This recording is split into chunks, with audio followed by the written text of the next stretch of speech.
sobre suas famílias e suas influências que a família teve em suas vidas. Assim, eu também tive uma influência. Minha mãe e meu pai, na época, eles namoravam apenas. E minha mãe não teve uma criação de pais, assim, ela foi criada pela bisavó. E a todo momento ela sentia falta de ter algo que era dela. Então ela teve o desejo de ter um filho, que realmente iria ser dela. E através desse relacionamento eu nasci. Eu fui desejada por ela. E ela e meu pai não continuaram, não casaram, foi fruto apenas de um namoro. E ela se casou com um outro homem, e esse homem me criou, foi meu padrasto. E depois disso, mesmo assim o casamento não deu certo, eles se separaram e ficou realmente só eu e ela. Desse casamento eu tive um irmão, o Fábio, e desse casamento não deu certo, ficou apenas eu e ela, morando juntas. Mas desde o início de toda a minha criação, a minha mãe sempre tive muito amor por ela, nós tivemos um relacionamento bom, mas o meu problema foi ao contrário. Eu não recebia não da minha mãe. E dessa forma, chegou uma hora, minha mãe sempre dizia sim para tudo que eu pedia. Chegou um momento que eu falei: mãe, a senhora não me ama? Por que a senhora não fala não para mim? A senhora não tem medo de acontecer alguma coisa comigo? E por que a senhora não tem medo de nada? Assim, tudo que eu peço, a senhora fala: tá bom, vai lá. E eu não me senti amada, porque eu não recebi não da minha mãe. Eu fiz essa pergunta, eu era nova ainda. Só que minha mãe não entendeu o que eu estava querendo dizer. Eu estava querendo ser amada, sentir o amor dela através do não. Porque é a mesma coisa que você não ligar para aquele relacionamento, não ligar para a pessoa, então tanto faz, tanto fez que aconteça. Era dessa forma que eu sentia. Então eu comecei a ir para os prazeres do mundo. Amanhã a gente vai entender um pouco mais sobre a fuga, o ciclo. Mas então eu fui me desenvolvendo, buscando o amor que tinha no mundo. E dessa forma fui construindo os tijolos da minha vida. E eu reconstruí com base na parede da revolta, da rebelião. O primeiro tijolo vai falar sobre a hostilidade. Uma pessoa hostil é raivosa. Uma pessoa, normalmente, ela é continuamente magoada. A sua raiva se torna também continuamente... essa pessoa continuamente tem suas atitudes raivosas. Qualquer coisa, essa pessoa explode. Nós falamos sobre o ódio, que há 3 níveis de ódio. Que a gente acha que, às vezes, o ódio maior é quando a gente olha para aquela pessoa e fica irada. Aquela pessoa, qualquer palavra que essa pessoa falar, isso te causa muita raiva. Não, esse não é o maior nível de ódio. Esse é apenas o primeiro, o nível mais básico. Quando você apenas olha e você detesta essa pessoa, você despreza ela. Esse é o nível o básico do ódio. Nós dizemos que o segundo nível, de um professor que nós estudamos, ele nos ensinou dessa forma, dando 3 níveis de ódio. O segundo nível fala sobre que você já tem uma barreira com essa pessoa, você já não consegue, além de você detestar e desprezar, você já não consegue amar mais essa pessoa. A única coisa que você tem dela é raiva, é ódio. A única coisa, você não tem mais amor nesse relacionamento. E o nível mais alto, mais extremo do ódio, é quando todo sentimento, você já não consegue nem mais sentir ódio, há uma indiferença total dessa pessoa. Seu relacionamento está fechado, teu coração para essa pessoa está fechado. Dentro dessa sala está você, ela e o ódio. Você, se não está junto dessa pessoa, você nem lembra que ela existe. Esse é o ódio o mais extremo que existe. Quando a gente já não consegue nem mais sentir amor por essa pessoa. O segundo tijolo é da presunção. O que é uma pessoa presunçosa? Eu dou um exemplo de um gato se olhando no espelho. Um gato se olhando no espelho, ele vê o que? Ele vê um leão. O leão é o que ele gostaria de ser. E ele passa para as pessoas que ele é um leão. Mas na verdade ele é um gato. Ele não é um leão. E essa pessoa, para subir e alcançar os seus objetivos, ela sobe em cima de pessoas inferiores a ele. Mais para frente a gente vai entender o porquê dessa atitude. Então, para ela alcançar os objetivos, é como se ela fizesse uma escada humana. Ela precisa subir. E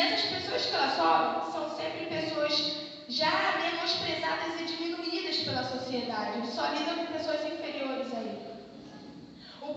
Tem uma frase de Marx que eu li, eu não sei falar o sobrenome dele, é muito difícil. Um homem presunçoso está simplesmente satisfeito com o efeito que produz nos outros. Um homem vaidoso, ele está satisfeito com o efeito que produz em si próprio. Então, o presunçoso, o que ele quer saber é o status dele, como ele está sendo conhecido por aí. Se ele está realmente sendo conhecido pelo leão ou pelo gato, que ele realmente é. O próximo tijolo fala da sofisticação. Uma pessoa sofisticada, essa pessoa é sofisticada, egocêntrica, presunçosa. As pessoas altamente sofisticadas, na verdade, são artificiais e falsas. Dão a impressão de serem equilibradas e tranquilas, procuram aparentar independência e autoconfiança, tentando mostrar que está tudo sob controle. Mas, no fundo, elas são inseguras, sofrem de complexo de inferioridade e diversos tipos de fobia. Normalmente, uma pessoa que ela é sofisticada, um exemplo visional para você ter, é normalmente o seguinte: você tem ali no momento de uma nova amizade chegou.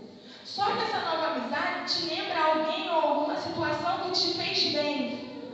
Então, você está aberto para essa pessoa, você vai querer começar essa nova amizade com essa pessoa, porque te lembra algo bom. Agora, nessa mesma situação, chega uma nova amizade, só que essa amizade te lembra alguém ou alguma situação que te causou algo ruim. Naquele mesmo momento, você nem começa a amizade, porque te lembra uma ferida, alguma coisa que ainda dói, e te lembra a ocasião, o que aconteceu realmente com você. Então, uma pessoa sofisticada, ela não quer ser tratada, óbvio. Porque a pessoa que quer ser tratada, ela vai buscar ter relacionamento com essa pessoa, mesmo que te lembre uma ferida, porque ela quer ser tratada. Uma frase que meu discipulador, um teórico, sempre dizia: com pessoas somos feridas e por pessoas nós somos tratadas. Então, se a gente fugir desses tipos de pessoas, a gente nunca vai encarar realmente o problema que está em nós. O próximo tijolo fala da euforia e a depressão. Nós temos que ter uma bipolaridade, porque a depressão é aterrorizante, mas a euforia é sua irmã gêmea, é ainda pior, porque ela nos coloca em perigos maiores, porque a forma que nós expomos essa euforia é de uma forma agressiva, é ir para os nossos vícios, para as nossas fugas, que realmente não é nada de Deus, nada de Deus.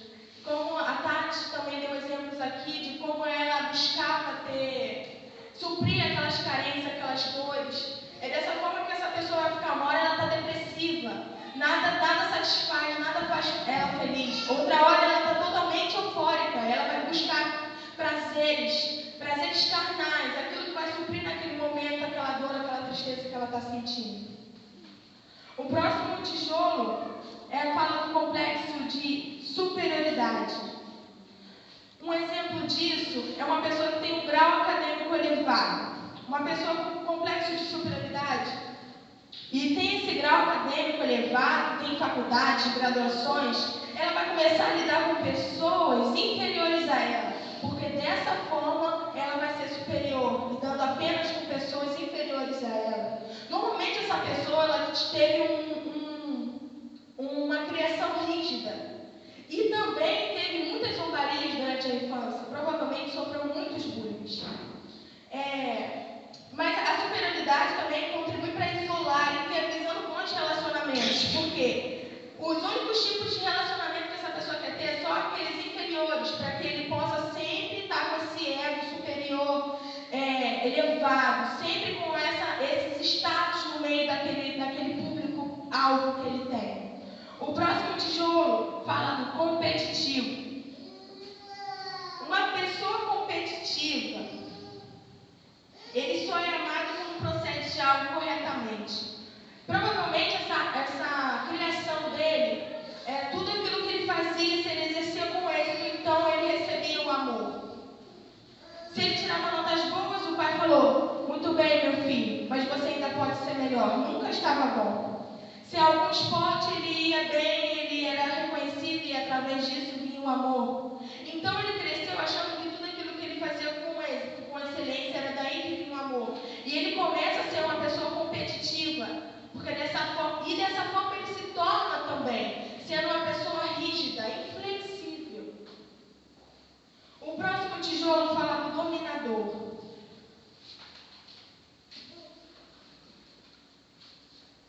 O Dr. Bruce fala no livro que hoje em dia há muitas mulheres tomando posse dos seus relacionamentos, tomando a direção, sendo cabeça, assim dizendo, da relação ou da sua casa. Porque essa dominação feminina é fruto de nada mais, nada menos que um sentimento de insegurança, que é causado pela carência afetiva. Como a Tati explicou, a carência afetiva é quando nós colocamos a autoridade nossa, um homem, como uma figura de autoridade para a gente. Não colocamos Deus e longe do prumo de Deus tem aquele ângulo que faz a carência afetiva. Então, provavelmente, essa mulher, ela teve uma figura de autoridade, um homem na vida dela. Ou alguém que entrou e saiu muito da vida dela, que era uma figura de autoridade para ela, ou o pai. Ou alguém, um relacionamento que ela teve na sua infância, alguém que ela gostava muito, ela perdia o tempo inteiro. Então, essa mulher começa a tomar posse do seu relacionamento, do seu casamento, quer dominar a casa, quer dominar a vida dos filhos, quer dominar o ministério, quer dominar o trabalho, porque ela tem medo de perder aquilo que ela tem, porque a vida dela toda ela andou perdendo. O próximo tijolo fala de uma pessoa rígida. Uma pessoa rígida, ela não é flexível. Se alguém contraria a opinião dela, mexe no seu valor. Essa pessoa não quer ser contrariada, é a opinião dela certa e acabou. Não tem opinião mais certa que a dela. E se alguém contestar, ele não aceita, sai da reunião, sai da conversa, porque ele não quer ser contrariado. O próximo tijolo fala do obstinado. Nós temos um exemplo claro desse na Bíblia, lá em Números 22, a partir do versículo 21 até o 31 vai falar de Balaão. Ali Balaão estava na mula. A mula estava vendo ali um anjo com a espada e a mula se desviava. E por 3 vezes Balaão bateu ali na mula. E no final, Deus usou a mula e falou: eu não estou com você todo esse tempo, eu nunca fiz isso. Não é verdade? E ele respondeu: é verdade. Então por que você está fazendo isso comigo? Foi mais ou menos assim a história. E aí Deus abriu os olhos de Balaão. E ali Balaão viu o anjo com a espada e ele se prostrou. Ali nós temos um exemplo de uma pessoa obstinada. Ela está cega. Ela só está enxergando o objetivo dela. Ela não está olhando as circunstâncias e nem quem está com ela. Ela sobe em cima, ele maltrata, ele bate se for preciso fisicamente, para alcançar aquele objetivo que ele quer. O próximo tijolo é o não ensinável. O não ensinável é um exemplo básico. Uma pessoa com um grau acadêmico elevado, novamente, você colocar ele numa cadeira para ouvir de alguém que não tem título nenhum, que não tem status nenhum, isso mexe com aquela pessoa, com o ego daquela pessoa. Bota essa pessoa no chão. É uma pessoa não ensinável. Por mais que você fale com ela, só o que presta é aquilo que ela sabe, mas ninguém sabe mais do que aquela pessoa. O próximo tijolo fala sobre uma concepção ilusória. Por exemplo, uma mulher foi traída uma vez. E se o marido chegar 5 minutos atrasado em casa, no trabalho, ele está traindo ela. Por mais que tenha ocorrido o perdão, por mais que tenha acontecido a reconciliação, mas qualquer passo fora da linha, ele está traindo. Um outro exemplo foi comigo mesmo. Eu fui assaltada um dia na rua. E depois disso eu fiquei com um trauma tão grande que qualquer hora que eu saía na rua, eu achava que eu ia ser assaltada. Todo mundo era assaltante na rua. Então às vezes eu tinha que sair até com alguma coisa no bolso, porque eu pensava, se vier um assaltante eu tenho que ter alguma coisa para dar para ele. Eu já ouvia tantos assuntos de assaltantes que batiam nos outros quando não tinha nada. Então eu fiquei com essa concepção ilusória, que toda vez que eu saía na rua, alguém ia me assaltar. O próximo tijolo fala de ressentimento e amargura. como nós temos amarguras e ressentimentos dentro de nós. Mas em Hebreus 12:15 diz que não haja raiz de amargura. Nós a todo momento falamos do perdão. Todo assunto, hoje em dia muitas pregações têm se falado do perdão. A oração lá de exemplo, que Jesus fala, perdoa-nos assim como nós perdoamos a quem nos tem ofendido. Então esse perdão, realmente, isso acaba com a amargura, acaba com qualquer ressentimento, porque você resolve o problema. Então nós precisamos perdoar para sermos perdoados. E quando nos recusamos a perdoar quem nos magoa, nós estamos presos junto com essas pessoas. E no final, nós vemos que quem está preso realmente somos nós, porque outra pessoa está vivendo. E quem está preso está lembrando sempre daquele ressentimento, daquela palavra que aquela pessoa falou para você. Somos nós que ficamos presos. O próximo tijolo, um exemplo que eu gosto muito de contar quando a gente está dando um seminário, é de uma mulher que isso eu testemunhei. A mulher foi para o hospital, fez um exame e ela estava com 2 nódulos na barriga.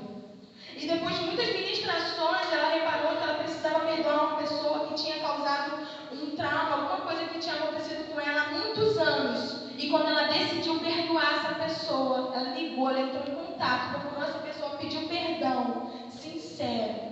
Ela vomitou esses 2 nódulos. E quando ela voltou para o hospital, o médico fez a comparação dos 2 exames. Um tinha um nódulo e o outro não. Então, isso é resultado de apenas um ato de perdão, de liberação. E quando nós estamos com ressentimento e amargura, isso se torna algo físico em nós, afeta a nossa saúde mental, física, psicológica. O próximo tijolo fala do crítico. Uma pessoa crítica, ela mata a gratidão. Por mais que as pessoas estejam servindo a ela, por mais que seja com amor, essa pessoa vai sempre olhar que ela poderia fazer melhor. Assim não está bom, eu poderia fazer melhor. O próximo tijolo fala do espírito de controle e possessividade. Como eu já falei, um produz o outro. Quando nos sentimos inseguros e magoados, tentamos exercer controle sobre alguém na tentativa de manter sempre a posição de domínio. Mas isso vai nos deixando cada vez mais possessivo e tende a querer dominar a vida das pessoas. Isso destrói relacionamentos. Porque ninguém gosta de ficar com alguém que quer dominar, quer ficar em cima, quer manter o controle a todo momento. Ou a pessoa que convive com você vai se reprimir, não vai abrir a boca mais, porque você quer exercer todo momento o controle. Você pergunta, você mesmo responde. E o último tijolo da parede da revolta fala da manipulação. Só que a manipulação, a gente vai dar um foco mais para ela, a gente vai estar falando mais da manipulação e vai ser amanhã, que agora a gente não tem mais tempo. Mas eu creio que Deus aqui ele já trabalhou na vida de vocês, assim Ele está trabalhando ainda na minha vida, porque ao mesmo tempo que eu falo, eu também falo de coisas minhas, eu falo de coisas que aconteceram na minha vida. E eu creio que Deus já tem lembrado, já tem trazido no seu coração, já tem lembrado de atitudes suas que aconteceu hoje ou ontem ou tem acontecido. E isso não é para essas coisas que nós estamos falando aqui, não é para as pessoas que estão no teu lado, não é para a pessoa que está em casa, é para você. Principalmente os casados. Não fica cutucando, não, porque isso é para você. Deus quer falar com você, Deus quer tratar você. Se você está aqui, é porque Ele tem algo para falar com você. Não para quem está à sua direita, nem para a sua esquerda, nem quem está em casa. Nem o irmãozinho que te magoou um dia devia estar ouvindo isso, não. Se Ele quer tratar em você. É através dos frutos do Espírito que Ele quer trabalhar em você, para quando vier as situações, você saber resolver de alguma forma.